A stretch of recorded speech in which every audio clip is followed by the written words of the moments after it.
How to use Facebook offline. Hi everybody. In this video, I'll be showing you the procedure on how can you use Facebook offline.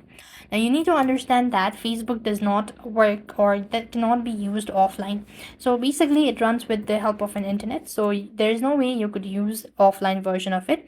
Now you could actually watch the content or maybe watch the videos that was already loaded while you were online, but there's no way you could go ahead and watch or use Facebook offline. But there is an alternative, that is you can appear offline on Facebook by turning off active status in Facebook and messenger settings in order to appear offline. So to do this, you have to tap on the menu bar from the top right corner of your screen. Click on settings and privacy at the bottom and click on settings button.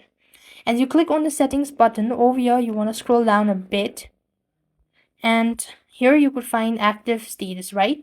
So look, you could find this option that is show when you're active. If you toggle the button for it turn off, now you'll not appear online on Facebook. That means the green indication button will be removed or hid. So this is the way you could use Facebook offline.